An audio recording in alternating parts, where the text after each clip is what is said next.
Bonsoir tout le monde. Alors, je vais utiliser le micro, j'ai une voix qui ne porte pas très fort. Alors c'est la première fois que je fais cette conférence, c'est avec plaisir. C'est un sujet qui me passionne depuis très très longtemps. Alors je me souviens, il y a une vingtaine d'années, j'allais à des formations à Paris avec entre autres David Servan-Schreiber et compagnie. Et je me souviens déjà un souvenir de l'époque, c'est que j'ai entendu un des orateurs dire dans les troubles de l'attention chez l'enfant, il y en a 15% qui sont simplement déficitaires en fer. J'ai retenu ce chiffre depuis lors, qui est confirmé d'ailleurs, mais c'est loin, loin, loin d'être la seule cause. C'est comme le syndrome des jambes sans repos. Hein, tout le monde n'a pas besoin de fer, il y a bien d'autres causes à ce syndrome. Alors là, je vais utiliser moi quand même mes petits copions parce que première fois que je fais la conférence, donc je ne connais pas tout ça par cœur.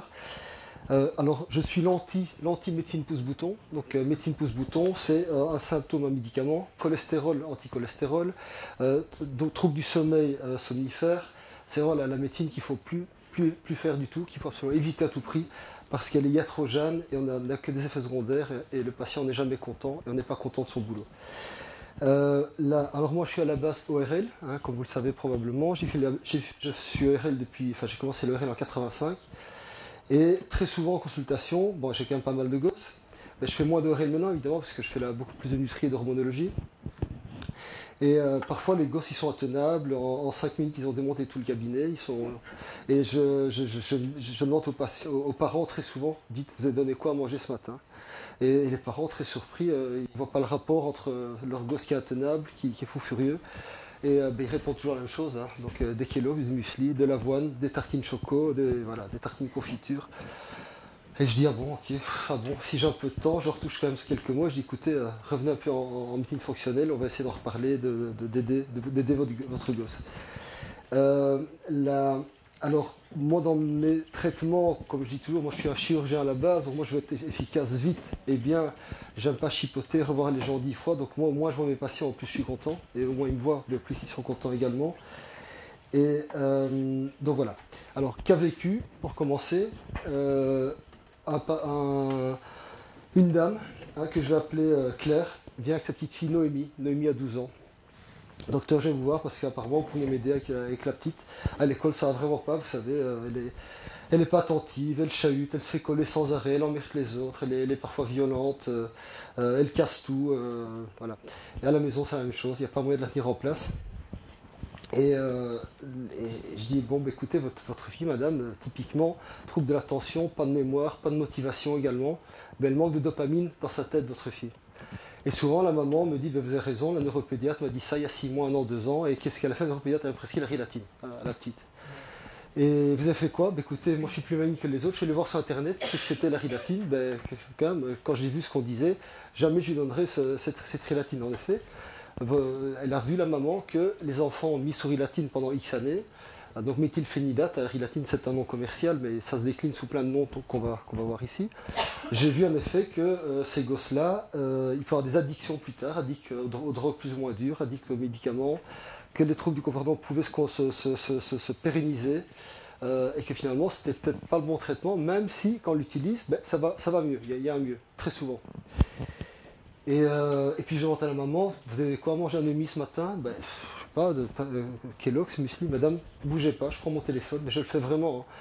Qu'est-ce que vous faites? Je téléphone à la police, maltraitance d'enfant, madame. Donc c'est scandaleux, vous êtes en train de bousiller la vie de votre enfant. Les céréales, c'est pas fait pour l'être humain, c'est pas fait pour les gosses. Votre fille, madame, le matin, elle a besoin de poisson, elle a besoin de viande, d'œufs, elle a besoin de protéines végétales, mais elle n'a pas besoin de céréales sucrées le matin. Même chose quand je rentre dans un avion, dans un TGV, que je vois un gosse rentrer avec un paquet de bonbons, de chocolat, je sais que ça va être l'enfer tout le voyage. Hein. L'enfant va hurler, se rouler par terre, et pour le calmer, il reçoit quoi? Un morceau de chocolat ou un bonbon. Donc, il leur met une couche après, donc ce qui fait que, enfin voilà, vous avez tous vécu ça. Pas de réaction, de questions là-dessus? Non, est-ce qu'on peut juste régler le micro pour qu'on n'ait pas vous m'entendez pas? sur deux? On a pas... la moitié d'un mot sur deux, quoi. C'est pas bon? Si. Ok, j'essaie de ne pas trop le bouger. Comment? Je crois pas que c'est vous. Animal, végétal, du moins qu'une protéine. Ouais. Non, pas nécessairement. Non. Ouais, problème, les végétales, il faut plus en quantité, mais c'est bon aussi. Puis il faut changer tous les jours. Hein. Comment? Oui, il y en a. Ouais, je sais, mais les œufs, c'est pas mal. Ouais. Ok. Alors, le pourcentage, ben, vous connaissez, 5 à 10% des enfants d'âge scolaire seraient diagnostiqués. Et moi, j'ai eu des statistiques déjà une dizaine d'années qu'aux États-Unis, dans certains États, il y avait 30% des gosses sous amphétamine. 30% des gosses par sous amphétamine, c'est un scandale. Donc maintenant, nos gosses, pour être attentifs à l'école, ont besoin d'amphétamine. Voilà où on est arrivé. Et donc il ne faut pas parler non plus trop vite d'hyperactivité, parce qu'il y a des gosses qui sont simplement, ils ont besoin de se défouler. Hein. Donc à partir du moment où les parents ne les sortent pas, les laissent enfermer tout le temps, ben, le gosse, comme on dit, il peut péter une durite. Donc tout ce qui bouge n'est pas DDH. Suivante. Alors, c'est quoi le trouble? Ben, c'est une combinaison, voilà, d'impulsivité. Donc l'enfant agit avant de parler. C'est une combinaison également. Attendez, j'ai un petit problème d'ordre dans mes 2 secondes.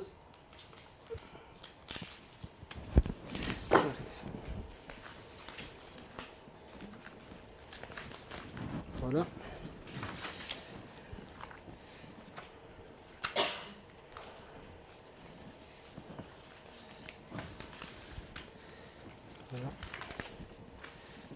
Voilà, je vais y arriver.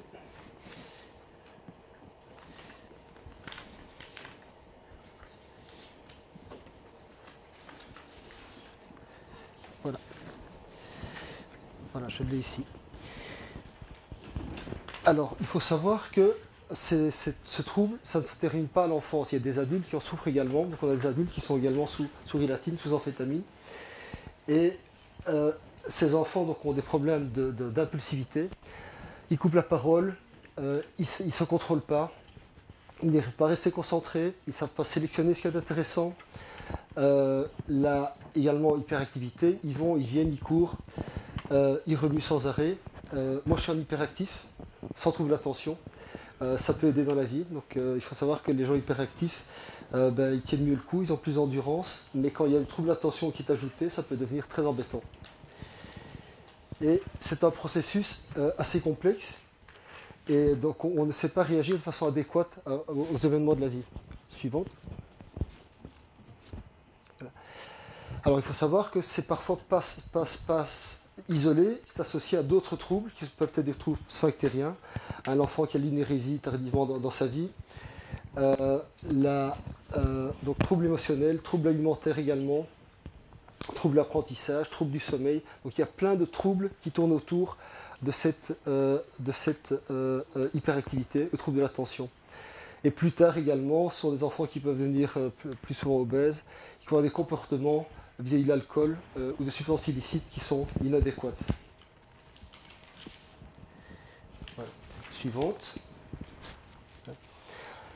Et finalement, le diagnostic est porté à partir d'un ensemble de signes. Donc il n'y a pas des critères stricts, l'enfant est hyperactif ou pas, c'est un peu l'expérience du thérapeute qui va amener le diagnostic.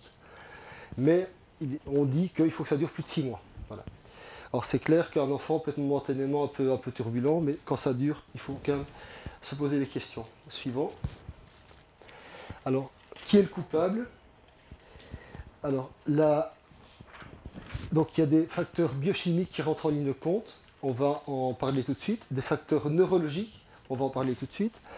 Il y a des facteurs environnementaux qu'on va détailler, mais il y a aussi des facteurs génétiques. En effet, on se rend compte que chez ces enfants, il y a souvent des antécédents dans la famille, et le risque d'être hyperactif lorsque on a un parent ou des parents qui sont touchés est assez important. Je peux voir le numéro de la diapo. Donc ça c'est la 7. Hein, ça. Okay, voilà. Alors, suivante. Alors, les facteurs biochimiques, on va détailler ça très en détail par après. Moi, je m'étais intéressé déjà il y a 20 ans donc aux écrits et au discours de Vincent Schreiber, à la psychonutrition, c'était les balbutiements à l'époque. Et en fait, quand on regarde la biochimie, en fait, on se rend compte que les enfants TDA, TDAH ont des faibles taux de catécholamine, de sérotonine dans certaines zones du cerveau. Alors, pour rappel, c'est quoi une catécholamine? C'est soit la dopamine, la noradrénaline, donc c'est la même donc voie de synthèse. La tyrosine, qui produit de la phénylalanine, se transforme en dopamine, et en noradrénaline et en adrénaline. Et donc, si on a quelque chose qui perdure cette voie de synthèse, soit la brique qui manque, donc qui est la tyrosine par exemple, soit des facteurs de cofacteurs qui manquent, on va les aborder après, on peut avoir un trouble de synthèse neurotransmetteur. Et on a également, donc les catécholamines, c'est excitateur. Donc dopamine, noradrénaline, ça donne de l'énergie, ça fait bouger. Maintenant, on a des neurotransmetteurs qui sont calmants, qui freinent le système. C'est la sérotonine. Hein. La sérotonine, ben c'est connu, c'est la dépression. Mais entre la dépression et tout va bien, il y a des tas d'intermédiaires.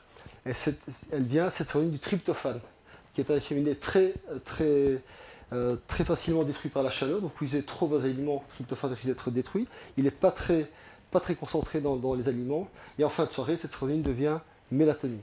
Il y en a un autre qu'on connaît depuis moins longtemps, qui s'appelle le GABA.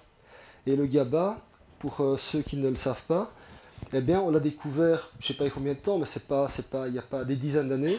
Mais on connaissait par contre tous les médicaments qui agissaient dessus. Donc le GABA, c'est là-dessus qu'agit les benzodiazépines, donc tout ce qui est Lysaxia, Valium, Librium, Temesta. Donc on connaissait les molécules chimiques qui agissent dessus avant de connaître le retransmetteur lui-même.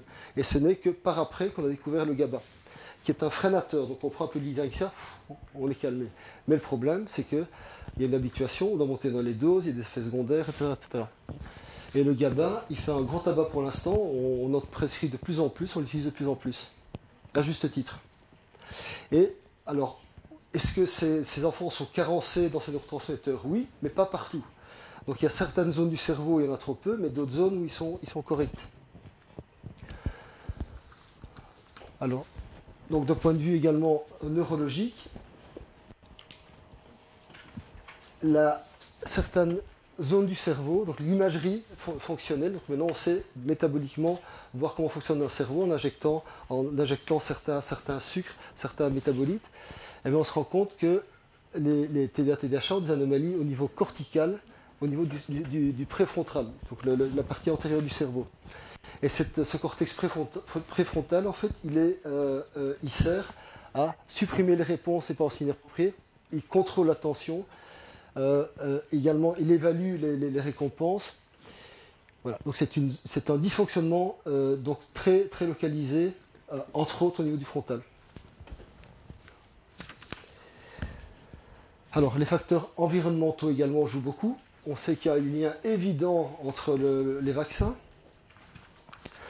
On ne va pas commencer à développer les vaccins, mais il y a les métaux lourds, il y a l'aluminium, tout ce qu'il y a dedans. Les antibiotiques également, mais on comprend maintenant pourquoi, parce que les antibiotiques détruisent un peu le deuxième cerveau qui est l'intestin. On sait qu'une partie de la dopamine vient de l'intestin, une grosse partie de la sérotonine vient de l'intestin également, et puis acheminée dans le cerveau. Donc moi j'ai ça en ORL, j'ai des gosses comme ça qui ont reçu 5, 6, 7, 8 fois des antibiotiques ou des angines, des otites, etc. Et puis quelques années plus tard, je les retrouve à 10, 12, 14 ans, en surpoids, en prédiabète type 2, en diabète type 2, en résistance à l'insuline, puisqu'ils ont une mauvaise flore intestinale. Alors également les métaux lourds, pesticides, solvants, on en est imbibé actuellement, donc on est vraiment dans un milieu où on est sans arrêt confronté à tous ces polluants. Également, il y a un lien avec la malbouffe, et là c'est une évidence même, on voit ça dans la réalité du terrain, les gosses à qui on donne du sucre, ces gosses qui mangent des trucs colorés, bonbons toutes les couleurs, le gluten moderne, qui n'est plus un aliment, mais une espèce de poison qu'on a inventé ces dernières années, le lactose également. Il y a les carences micronutritionnelles, hein, quand un gosse mange que du sucre, mais il est carencé en B12, qui est une vitamine qui vient des protéines, qui vient de l'alimentation animale. Il y a des gosses qui ne mangent pas de fruits, pas de légumes, ils sont carencés en antioxydants. Également, il y a un lien, et des études dont on va parler après, avec la télévision. Donc on voit qu'au plus le gosse regarde la télé, au plus il y a des chances, la malchance d'être hyperactif. Manque de lumière extérieure. De plus en plus d'enfants, dès l'école finie, ils restent dans l'intérieur de la maison, ils ne sortent plus s'amuser dehors. Ouais.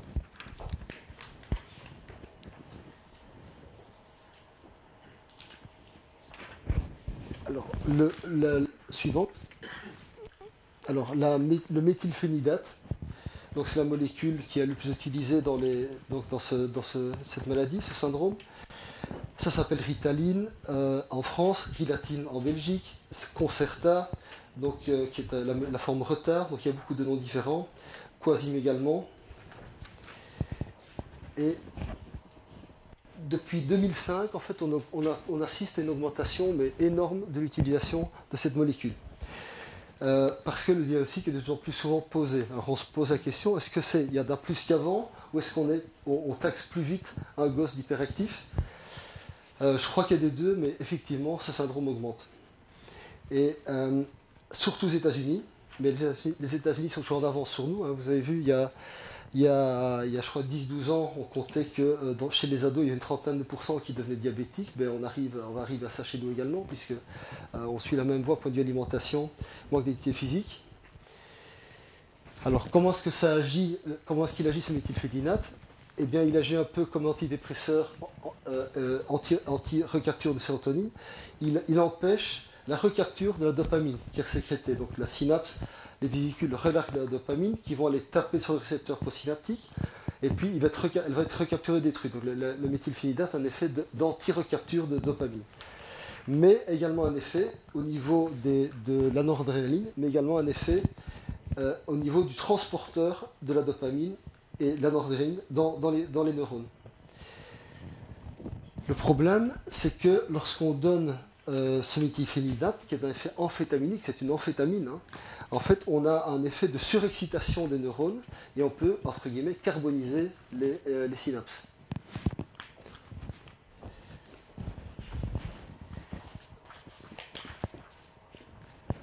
Alors, je vais revenir à cet aspect de la médecine pouce-bouton. Donc je suis vraiment horrifié de voir dans les patients que je ressens en fonctionnel, des patients qui ont partielle acidité antiacide, dépression antidépresseur, ils savent pas dormir somnifères, ils ont du cholestérol anticholestérol et ils cumulent tous les effets secondaires. Alors moi je suis assez branché sur la maladie d'Alzheimer parce qu'il y en a pas mal de ma famille et on sait que ce genre de médication fait le lit du Alzheimer par exemple. Également beaucoup d'études ont montré que la méthylphénidate améliorait la tension jusqu'à 20 à 30%, donc 80% d'amélioration, mais 20 à 30% n'y répondent pas du tout. Le problème, c'est la tolérance. Alors j'ai encore eu récemment 2 gosses qui coup sur coup, à quasiment une semaine d'intervalle, à l'interrogatoire des parents, on avait arrêt de la croissance. Donc le gosse, il grandit plus depuis 6 mois, 1 an, lié à cet effet amphétaminique. Il faut savoir également que certains gosses ont l'appétit coupé, ils maigrissent, puisque, comme vous le savez, les amphétamines coupent l'appétit. Hein, c'est comme ça que certaines, dans le temps, je dirais, ça se fait encore, certaines dames prennent des amphétamines pour essayer de maigrir. Hein, on a un effet génial, 2-3 semaines, et puis hop, échappement au traitement. Voilà. Et on a également chez le gosse de l'anxiété, des sautes d'humeur, des hausses de tension éventuellement, il y a déjà des ados qui sont hyper tendus. Et effet cardiovasculaire également, par tachycardie, troubles cardiaques, hypertension. Voilà. Alors, on a également comme effet secondaire très important cette dépendance physique et psychique aux amphétamines. Et je dois vous avouer que moi je reçois parfois des adultes qui sont encore sous Rilatine en fait. Voilà. Alors qu'est-ce qui s'est passé? Ils ont appris entre guillemets, à le piquer chez leurs enfants en trouvant que c'était génial. Comme ils étaient fatigués, ils étaient moins fatigués.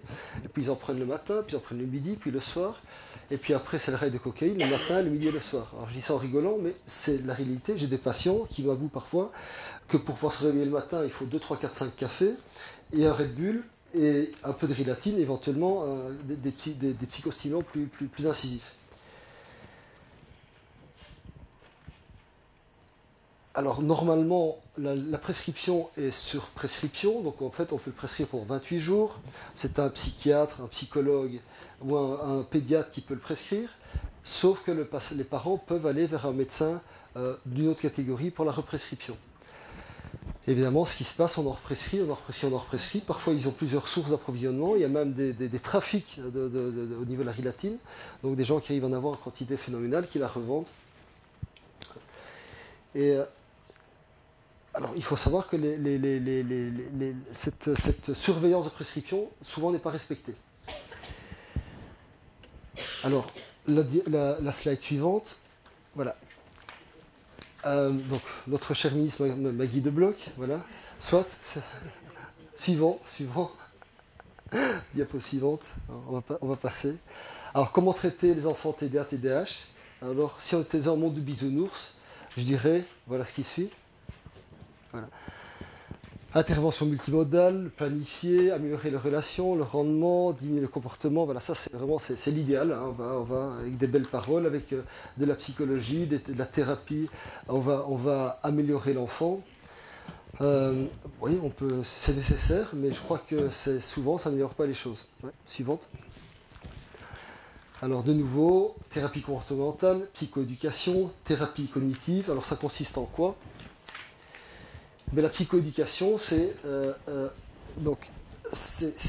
fourniture d'informations et de conseils sur le TDAH aux personnes atteintes et aux parents et à l'entourage. Donc qu'est-ce que c'est, pourquoi, comment? Donc pour qu'ils commencent à comprendre pourquoi ce gosse il pète un câble tout le temps. Voilà. Thérapie cognitive vise à restructurer la pensée alternative de la personne hyperactive. Bon, je veux bien, c'est très bien en théorie, mais en pratique, quand on a un gosse qui saute surtout tous les 2 secondes, c'est pas facile. La stratégie comportementale émotionnelle, qu'est-ce que c'est? C'est apprendre au gosse à gérer ses émotions en fonction des circonstances. De nouveau, c'est très bon en théorie, en pratique pas facile. Voilà. Il y en a probablement qui répondent bien à ce genre de choses. Voilà. Alors, diapo suivante. Moi, je crois vraiment plus à ce qui suit ici. En effet, la première chose à faire, c'est ce que je fais d'ailleurs dans toutes mes consultations fonctionnelles. Un patient vient prendre burn-out, trop de poids, pas assez de poids, troubles du sommeil, dépression, mal au ventre. Tous, la première heure quasiment, c'est nutrition pure et dure. On apprend aux patients à remanger correctement. On apprend à se libérer de toutes ces vices produits alimentation. Et donc, la première étape, c'est stop malbouffe, additifs, sucre rapide, colorant, produits laitiers et gluten. Donc moi, comme je dis toujours dans mes conférences, un patient n'arrête pas les produits laitiers et le gluten, qui ne viennent plus chez moi, je ne sais rien faire, je ne peux pas faire fonctionner une voiture essence avec du diesel, il n'y a pas moyen. Alors, est-ce que c'est prouvé? Est-ce que c'est prouvé que ça marche? Suivante. Oui, plein d'études sont faites là-dessus. Voilà. Alors, alimentation adéquate.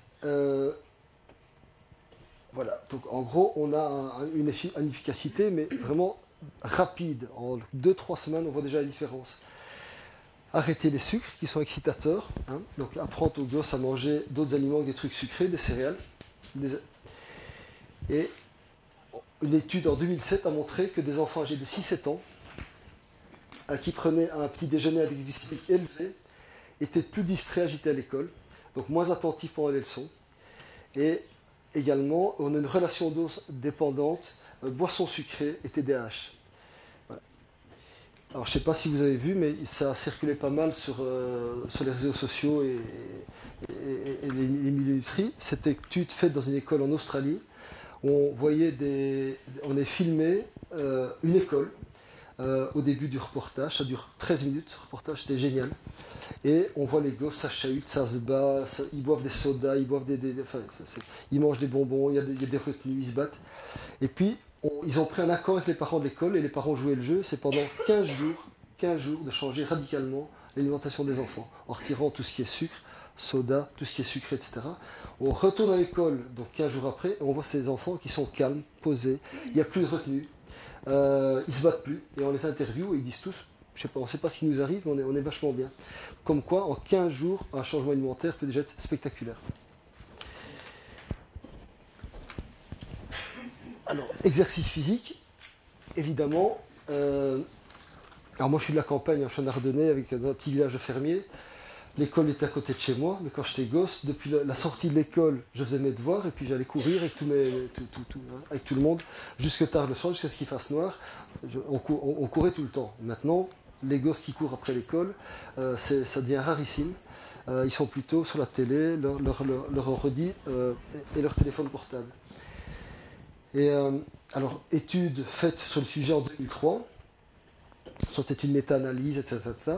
Et donc en gros, ça change spectaculairement la symptomatologie du TDAH, le simple fait de faire bouger les gosses, de faire du sport, activité physique. Voilà. Et en fait, il faut savoir que le fait de faire des exercices physiques, on a un relargage de dopamine. La dopamine, c'est le plaisir, c'est je me sens bien après. avec les endorphines, les encéphalines. Il y a un lien entre les endorphines, l'encéphaline et la dopamine. Donc en gros, un exercice physique, eh bien après, même si on a un peu souffert, on sent vachement bien, on est cool. Voilà. C'est un peu ce qui se passe avec ces gosses-là. Également, l'hydratation, très important. Beaucoup de gosses ne boivent pas assez. Et l'hydratation, ben, ça change tout au niveau des performances physiques, aussi des performances du cerveau, évidemment. Voilà. Alors, diapo suivante.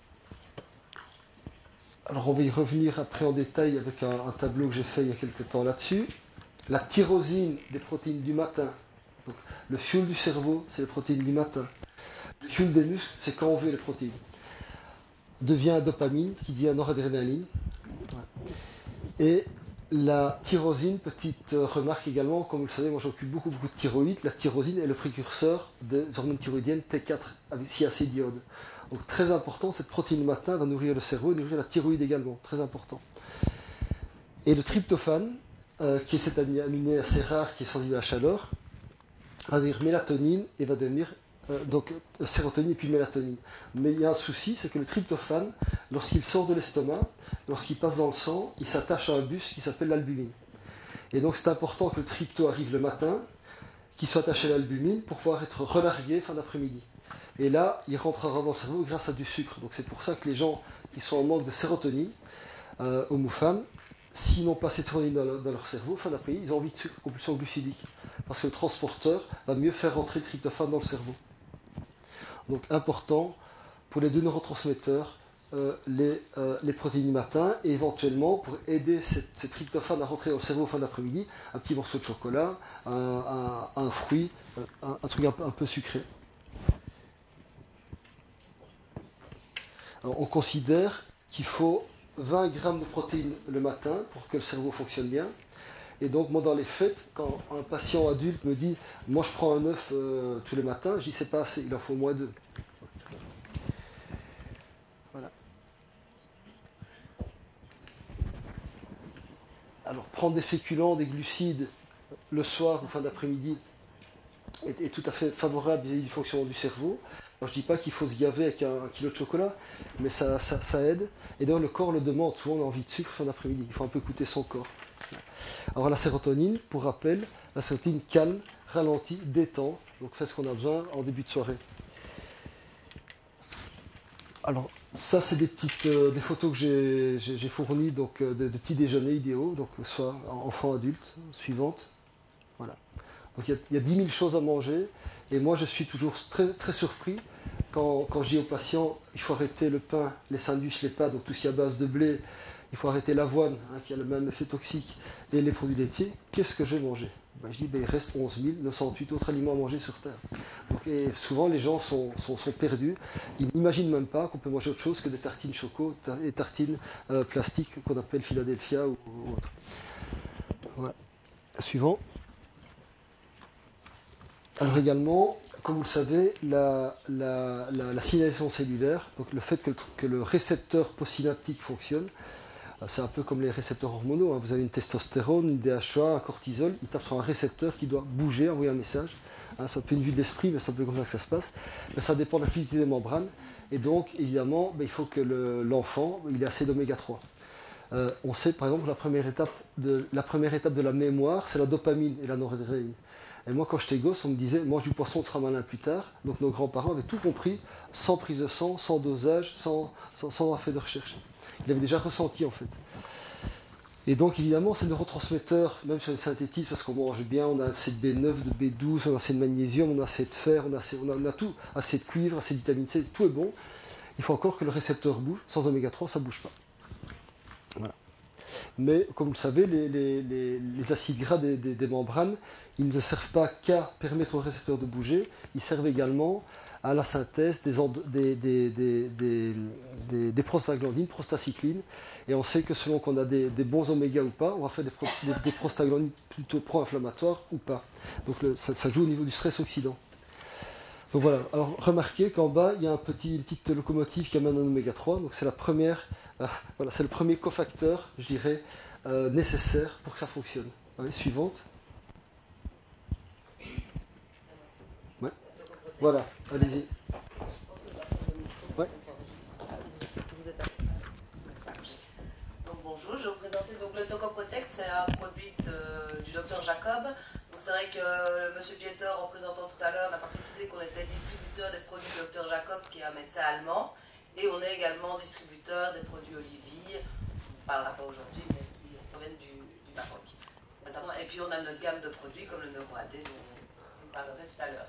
Donc, parmi les produits Dr Jacob, on a le Tocoprotect, qui est une huile d'olive extra vierge, enrichie en microalgues, donc le Schizochytrium, qui est riche en DHA EPA. Donc, comme vous le voyez, je ne sais pas si tout le monde, je pense que tout le monde ne sait pas lire, mais dans 5 ml de Tocoprotect, vous avez 170 mg de DHA et 85 mg de PA. Donc c'est déjà pas mal. Et en plus, on a mis, comme on le précisait avant, un antioxydant qui est la vitamine E. Et puis il y a les polyphénols dedans, de l'huile d'olive extra vierge également. Ah, donc l'avantage ici, c'est que ça ne contient aucun métaux lourds parce que la culture est faite dans des systèmes fermés et contrôlés.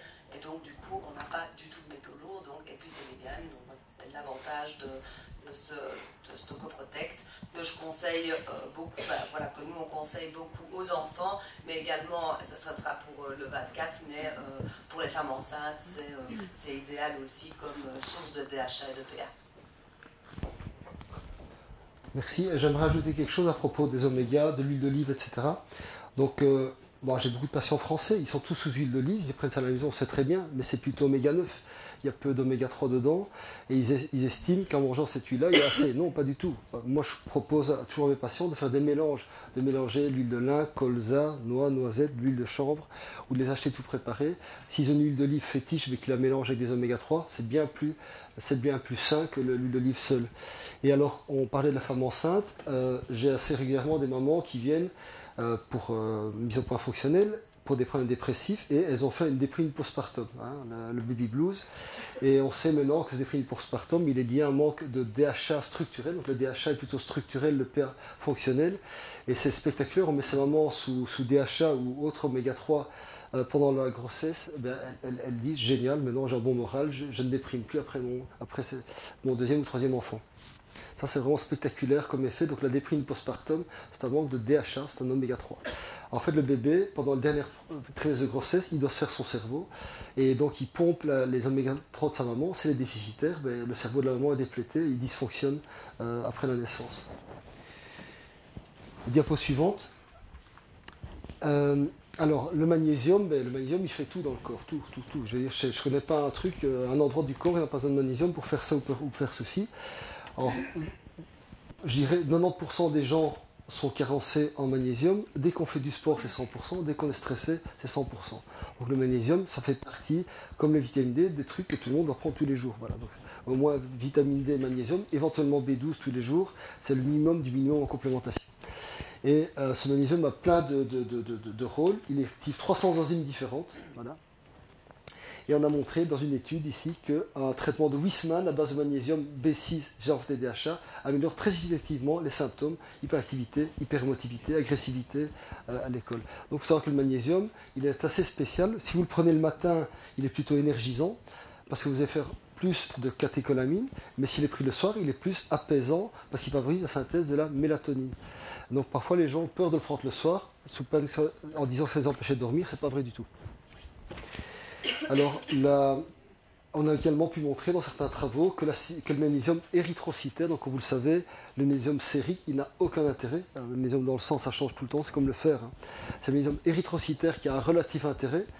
Et une étude a montré que chez les TDHA, il était significativement plus bas que le groupe contrôle. Voilà. Et par ailleurs, lorsque le traitement est arrêté, les signes cliniques de la maladie réapparaissaient.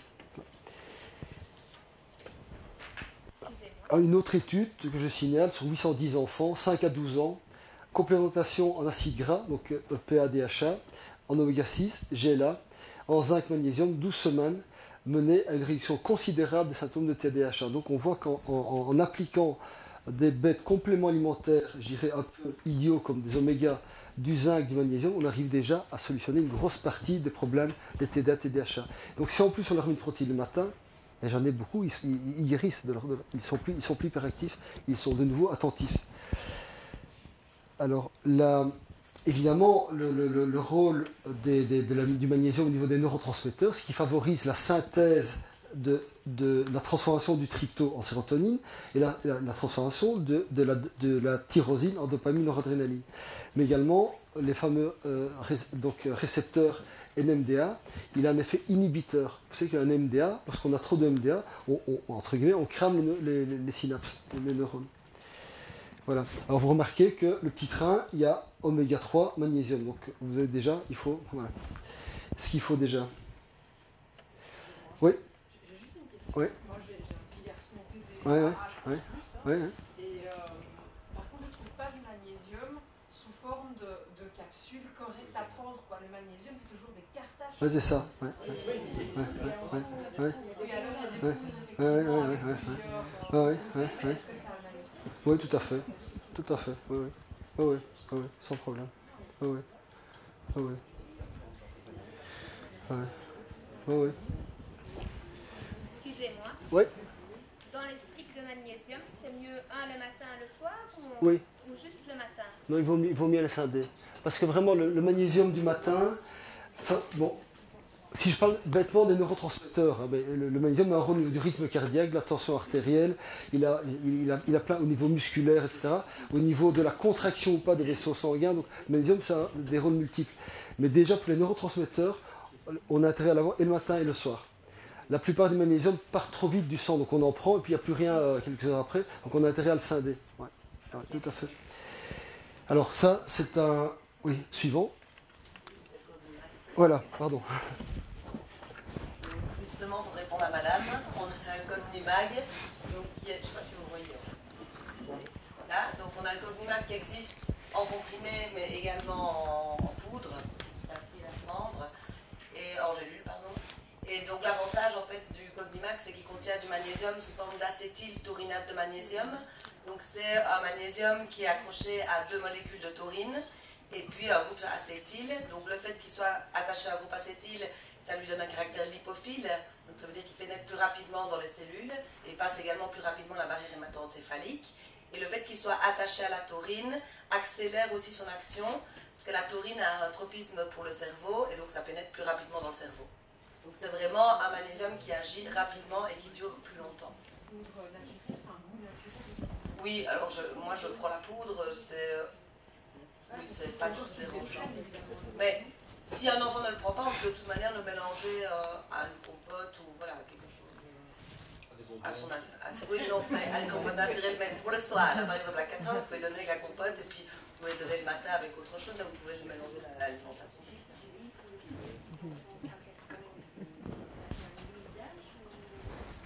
Non, nous on conseille pour les enfants TDAH de faire par kilo, d'adapter par rapport au poids.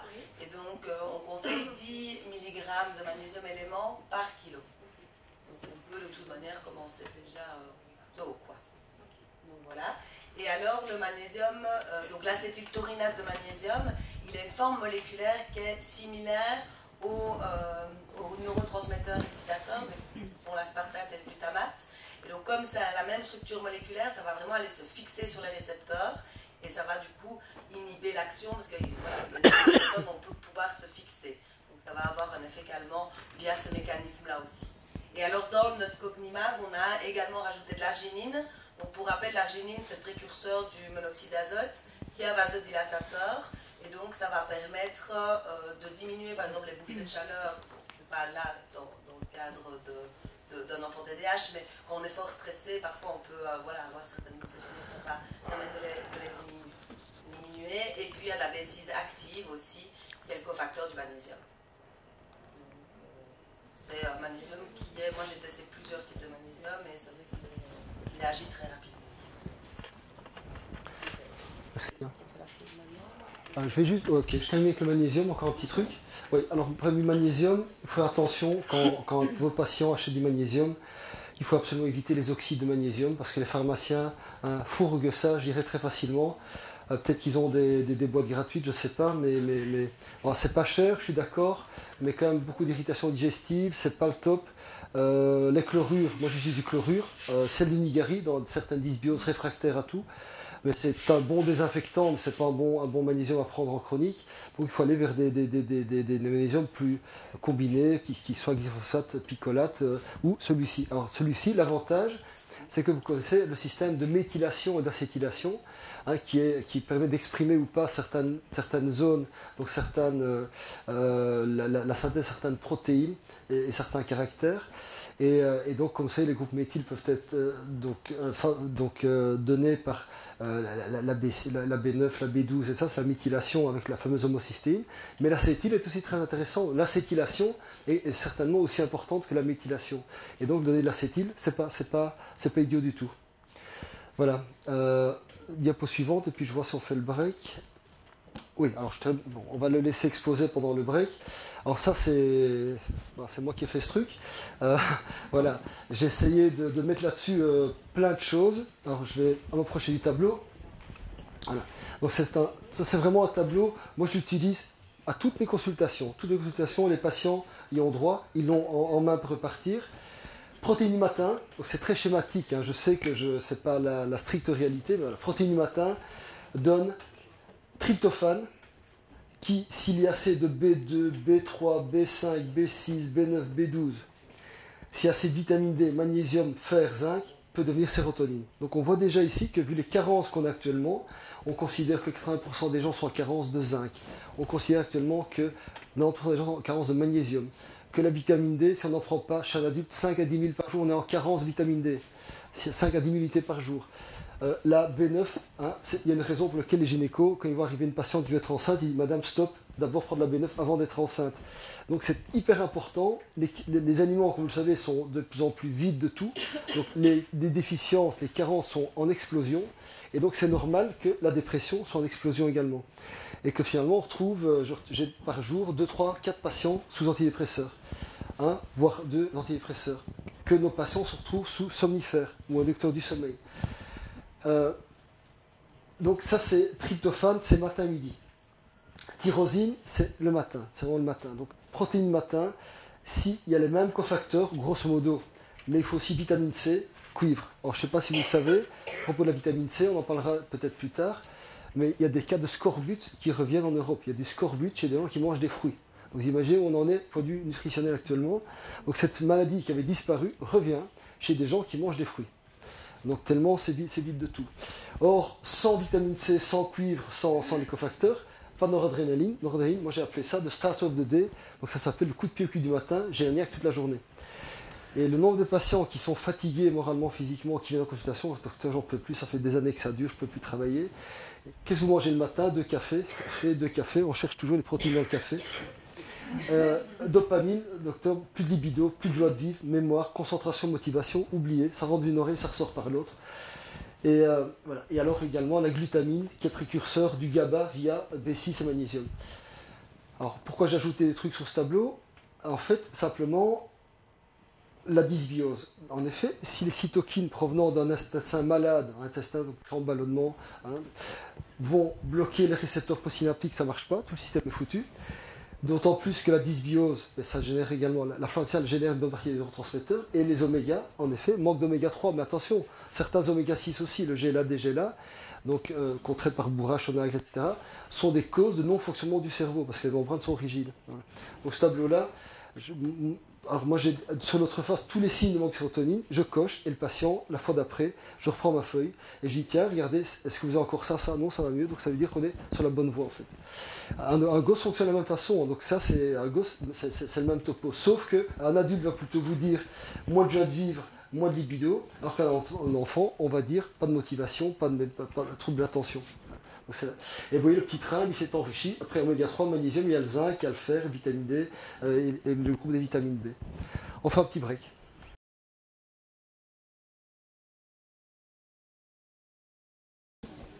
Alors le fer est également nécessaire. Alors on me posait la question maintenant, qu'est-ce que vous donnez comme complément fer à un gosse? Mais je dis moi j'en donne pas. En fait, le gosse, je dose sa ferritine. S'il y a une bonne ferritine, je donne pas de fer. Voilà, la première chose. Donc, comme vous le savez, le fer est pro-inflammatoire, comme le trop de cuivre, il ne faut pas donner s'il n'y a pas de déficience. Mais En fait, et pourquoi c'est un gosse pour devrait avoir moins de fer? Donc, parce que le problème, moi j'ai des patients adultes, des dames surtout qui prennent du fer depuis 20 ans, elles ont pris 10 kilos de fer, sont constipées pendant 20 ans, et jamais le médecin ne s'est posé la question, mais pourquoi vous avez trop peu de fer, madame?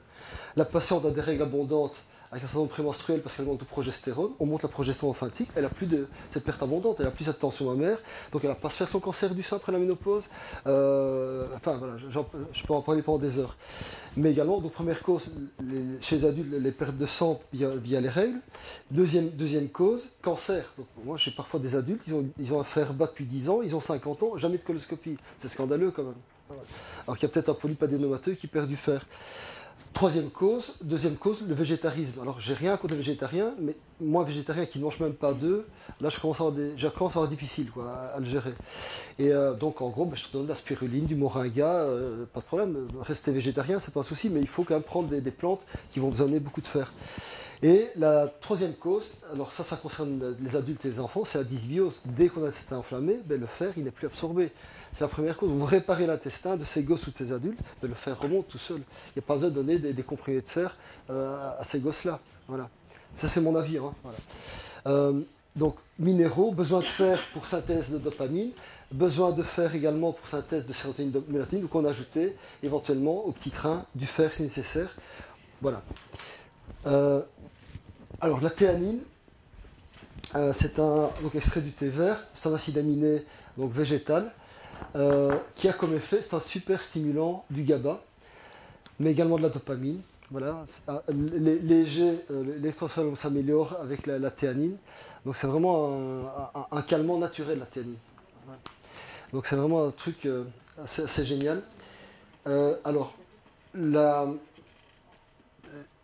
donc la théanine augmente le niveau de sérotonine, de dopamine et surtout de GABA. Voilà. Et également, étude faite chez 98 garçons diagnostiqués TDA entre 8 et 12 ans, 400 mg par jour de théanine améliore la qualité du sommeil chez ces enfants. Voilà. Et donc, et vous verrez, la théanine est comprise dans le complément ici proposé par Natura Medicatrix pour les TDA, TDHA. Alors, suivant. Voilà. Alors, l'acétylcarnitine controversée, donc je ne vais pas aller plus loin. La taurine, vous connaissez déjà, rétention cellulaire de magnésium, mais aussi la taurine a un effet calmant, assez étonnamment.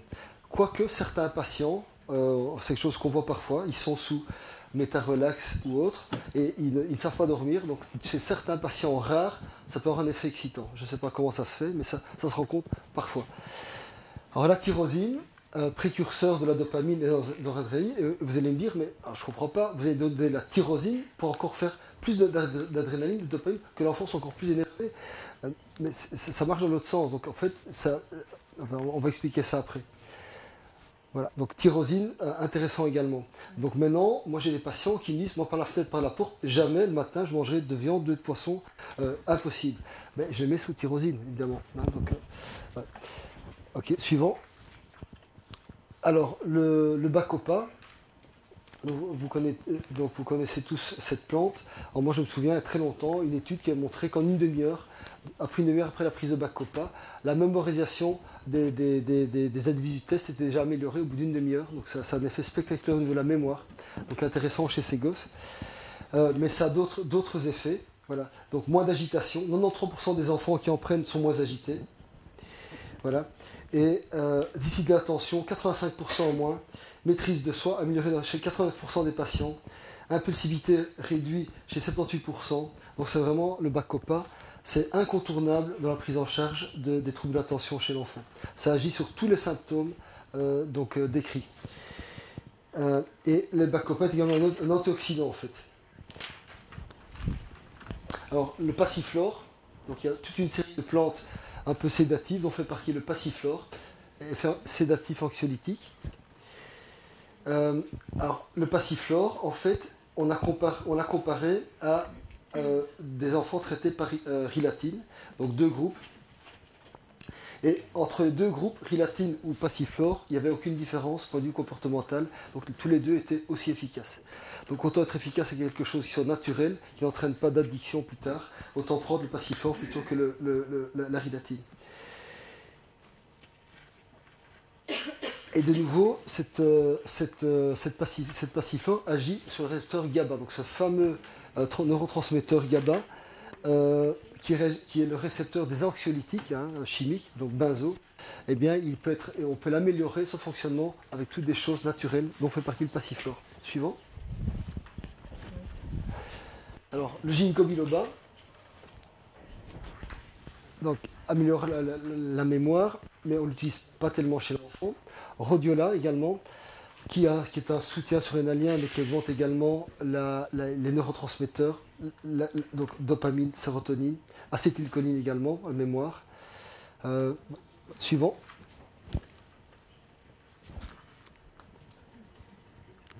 Voilà. Alors le ginseng, on l'utilise pas chez les enfants, millepertuis. Le pain marin, donc les flavonoïdes, qui est le pycnogénol, qui est un vasodilateur, fournisseur de NO, et améliore les catécholamines cérébrales. Donc le petit train, il devient vachement grand. Donc dans tout ce qu'on peut utiliser, on a résumé ça en bas. Suivant. Alors le safran également, donc c'est un papier que j'ai vu passer il y a 10 jours, donc j'ai demandé qu'on l'ajoute. Donc le safran a beaucoup d'effets. Et ici, on l'a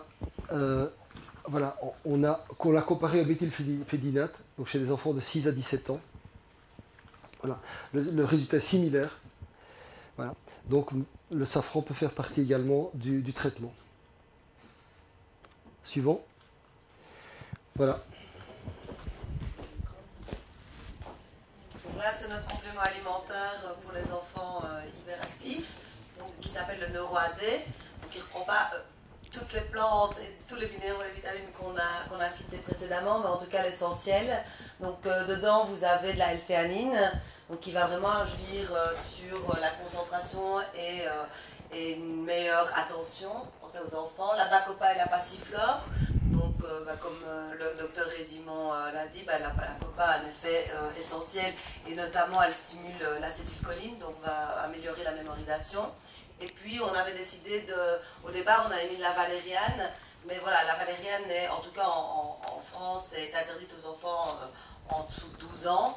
Et par la suite, en fait, en écrivant le bouquin, on s'est rendu compte qu'il y avait une étude qui avait été faite avec la passiflore et que les résultats étaient... Ça ne jouait pas que sur le côté sédatif, ça jouait vraiment un rôle similaire à la rilatine. Et ils avaient montré que ça diminuait les symptômes de manière similaire. Donc c'est pour ça qu'on l'a rajouté et qu'on a remplacé la valériane par la passiflore.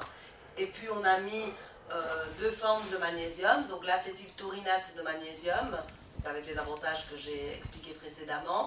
Et puis du malate de magnésium. Donc le malate va chélater l'aluminium, qui a un effet négatif évidemment chez les enfants hyperactifs. Et puis on a mis des vitamines B également qui vont jouer un rôle sur le système nerveux de manière générale et également comme cofacteur du magnésium, notamment la B6. Et puis on a mis la B9 et le zinc. Donc il faut savoir que des études ont montré que les enfants hyperactifs et qui sont souvent en opposition sont carencés en zinc. Donc c'était important de rajouter ça dans la formulation. Donc la posologie, vous voyez, c'est pas spécialement un complément alimentaire qui n'est à destination que des enfants, c'est un complément alimentaire aussi pour les adultes. Donc la posologie évidemment est différente. Donc on conseille 2 gélules par jour pour les enfants. Ça doit être pris en dehors des repas. Donc, vous savez, la L-théanine, c'est un acide aminé. Donc pour que ça ne rentre pas en compétition avec les acides aminés, du bol alimentaire, on le prend dehors des repas. Et puis pour les adultes, c'est 2 gélules par jour. La B9, elle est méthylée? Oui, c'est de la forme active. Et puis, donc là, vous ne savez pas lire à mon avis, mais c'était des avis de mamans qu'on a régulièrement. Et donc là, c'était un avis d'une maman qui avait un enfant de 12 ans. Donc mon enfant de 12 ans a suivi pendant des années le casim. Donc je vais voir, c'est la même chose que la rilatine. Et elle a montré qu'elle était ravie qu'il y avait une alternative naturelle qui existe sur le marché. Et alors son fils prenait du NeuroAD avec du Cognimag. Donc il faut savoir que le NeuroAD, comme j'ai dit, il y a du magnésium, donc il y a de l'acétyltaurinate de magnésium et du malate. Maintenant, en termes de magnésium élément, on ne savait pas mettre la quantité suffisante et puis il fallait de toute manière l'adapter par rapport à l'âge de l'enfant. Donc parfois, en fonction du poids, il faut complémenter l'enfant avec du Cognimag. Les 2, donc ça il faut faire le calcul. Et donc, chez cette maman, NeuroAD plus Cognimac, elle était satisfaite et ça marchait bien chez son enfant.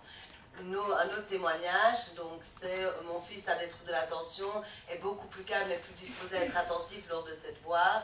Son sommeil n'est plus source de perturbation, donc ça agissait également sur le sommeil. Et donc elle trouvait que le produit fonctionnait bien, elle était satisfaite. Et donc on ouvre la Jésus? Oui, on peut l'ouvrir. Et alors c'est... J'ai jamais goûté quand... J'ai jamais goûté en fait, la gélule elle goûte rien. Et c'est un petit format, c'est la taille T1, donc de toute manière un enfant d'un certain âge sait quand même l'avaler. Maintenant c'est vrai que si l'enfant a 3 ans, bah, on peut ouvrir la gélule. J'avais été rencontrer une neuropédiatre à Namur où elle avait testé justement l'ouverture de la gélule. Mais alors dans l'eau, on ne peut pas le mélanger à la nourriture? Bah, ça doit être pris en tout cas en dehors des repas riches voilà, en protéines.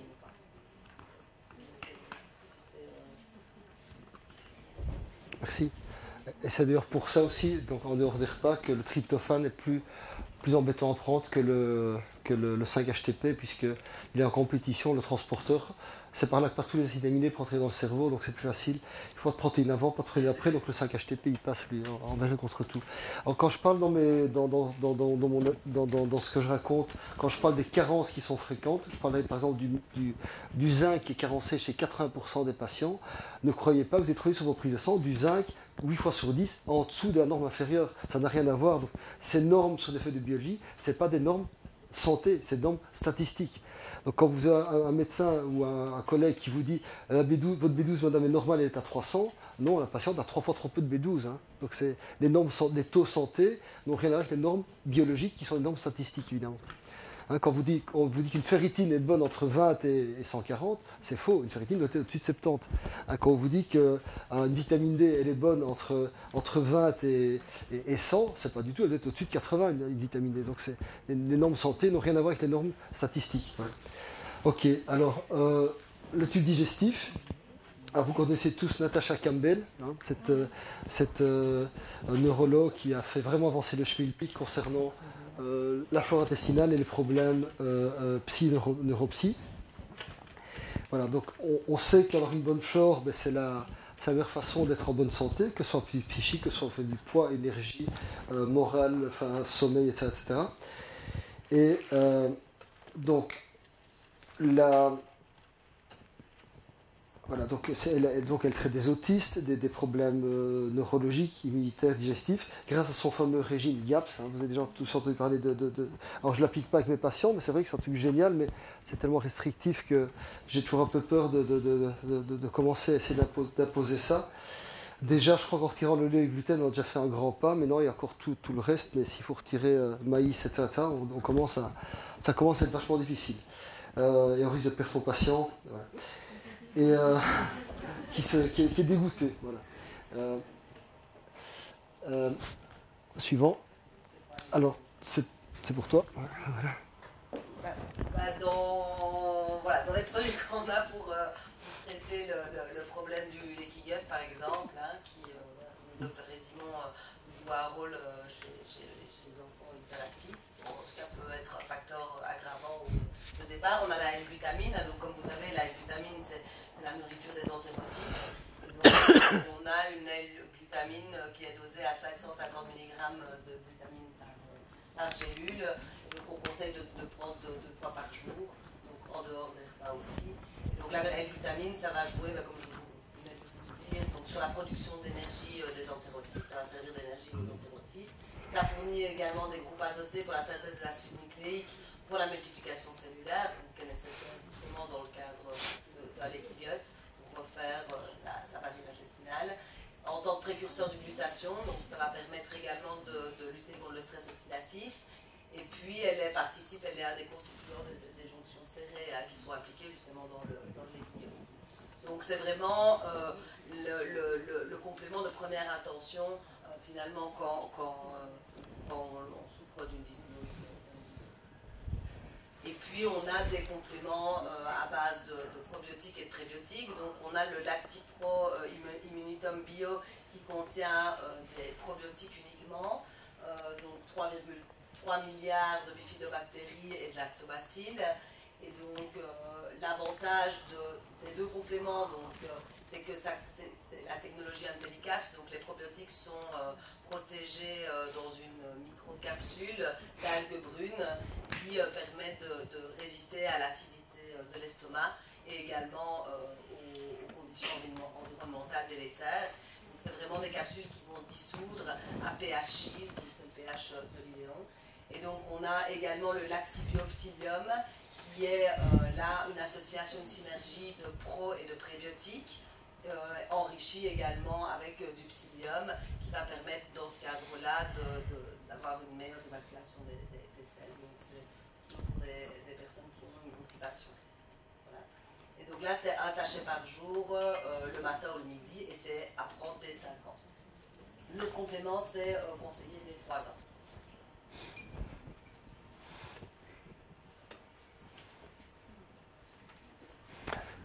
Parler de la mélatonine.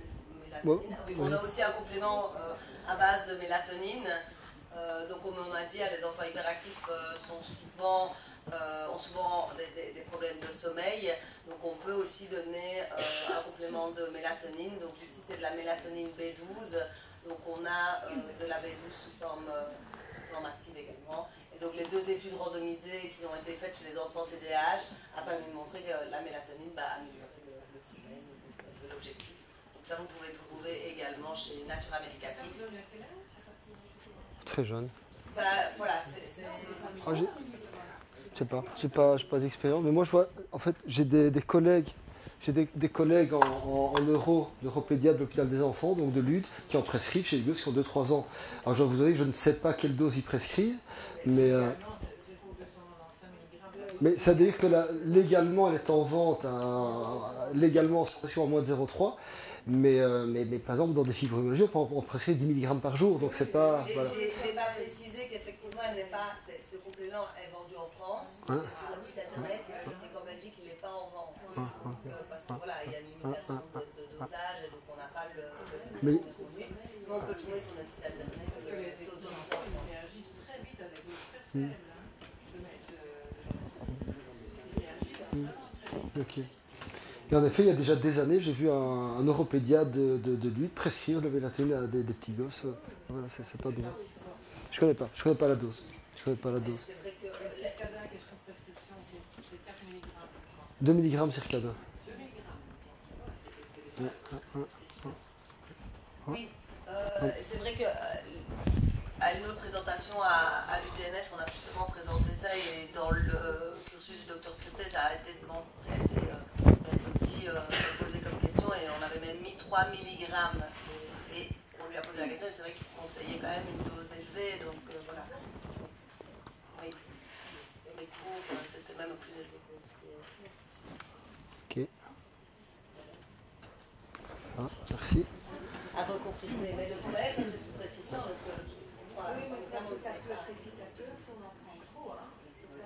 c'est un excès de mélatonine peut entraîner un réveil précoce dans la nuit. Voilà, tout à fait. Ok, suivante. Alors, j'avais encore quelque chose sur la flore. Oui, quand même, avant d'attaquer la prise de sang, oui, on va faire ça. Okay. Voilà, flore intestinale, alors la dysbiose, alors c'est vraiment la mauvaise flore, hein, donc déséquilibre bactérien, prédominance certaines bactéries, candidose, etc. Il faut vraiment résoudre ça chez tous les patients, y compris les gosses qui sont là. Et parce que si on ne résout pas la dysbiose via les cytokines, on ne résout rien du tout, puisqu'il n'y a pas de signalisation cellulaire. Alors maintenant, il y a 1000 chemins pour aller à Rome. Il y en a qui vont utiliser l'huile essentielle, d'autres qui utilisent les antibiotiques. Moi, je ne suis pas pour. Moi, je suis un fanat de l'argent colloïdal. Mais donc, il y a 1000 chemins. Je suis un fanat de la phyto également. Et chacun a un peu sa pratique, son expérience. Donc, il n'y a pas de meilleure voie qu'une autre. Voilà, c'est mon opinion là-dessus. Mais il faut vraiment savoir. Alors, en gros, les dysbioses, 9 fois sur 10, il y a des signes. Ou crampes, ou ballonnement, ou constipation, ou diarrhée, ou l'alternance des deux, mais en cas de candidose, moi j'ai souvent des gens qui sont asymptomatiques, et c'est lorsque je fais les tests urinaires des métabolites de la flore intestinale que je tombe sur des candidoses intestinales, avec éventuellement IgG positif. Donc c'est pas parce que le patient ne se plaint pas qu'il ait une bonne flore en fait. Donc, alors les tests sont assez chers, je sais, mais ça vaut quand même la peine de dépenser 60-70 € pour faire un test de flore si on a un problème qui est un peu complexe. Voilà. Suivante. Alors, la biologie, quoi faire comme biologie, c'est un TDAH. Ben, la ferritine, c'est le moindre des choses. Un hémato, évidemment, hein, puisque si la ferritine est basse, il peut avoir une anémie microcytaire. Sauf si le thalassémique, il a aussi une anémie microcytaire. Médium érythrocytaire, en sachant ce que ça vaut. Donc, explication. J'ai encore eu ces jours-ci plusieurs patients qui ont des médiums érythrocytaires trop bas. Qu'est-ce que je considère comme trop bas, personnellement? C'est à moins de 5,2. Alors, ce n'est pas officiel, il n'y a pas d'études qui montrent que, mais on se rend compte quand même qu'à moins de 5,2, il y a souvent des signes de manque de magnésium.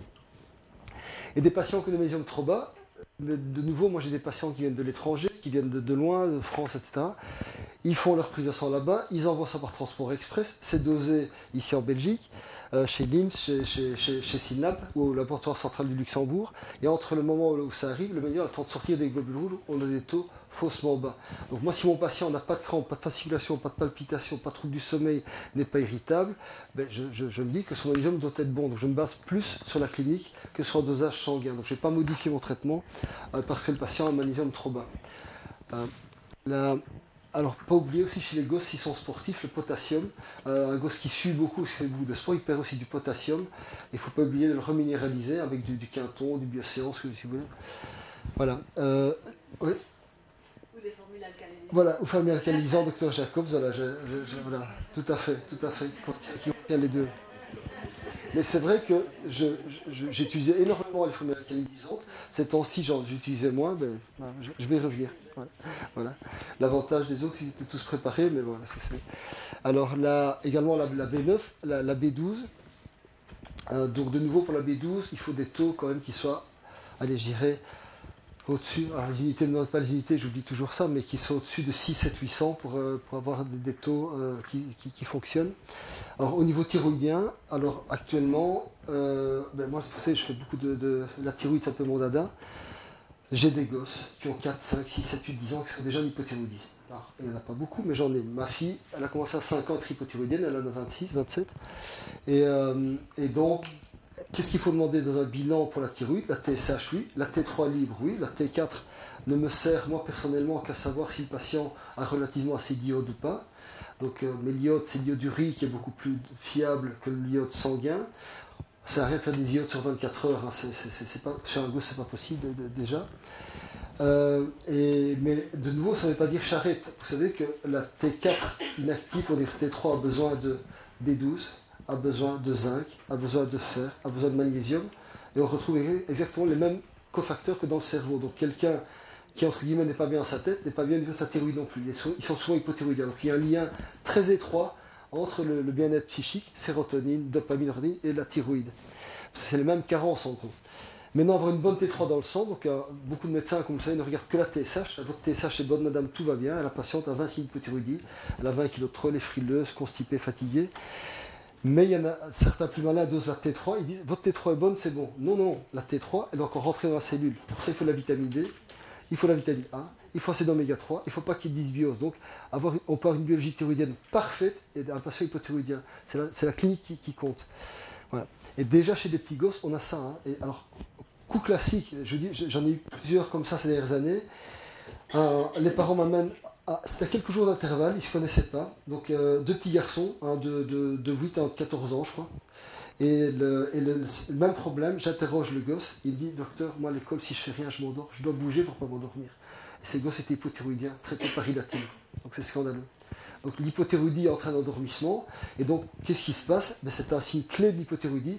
Pour ne pas m'endormir, je dois bouger. Et puis le gosse, on lui tape sur les doigts en disant qu'il doit arrêter de bouger. Enfin, ouais, je crois que c'est fini. Hein. Donc, ouais. Oui. Pour la T3, chez l'enfant, au niveau de la biologie, c'est les mêmes couleurs? Alors là, j'ai un gros doute. Je n'ai pas assez d'expérience pour le dire. Ouais. Alors, théoriquement, c'est le T3 urinaire qu'il faudrait faire, mais déjà chez un adulte, une récolte sur 24 heures est difficile. Chez un gosse, on oublie. Hein, Donc, voilà. Donc je dirais que c'est plus la clinique. Gosse frileux, fatigué le matin. Voilà.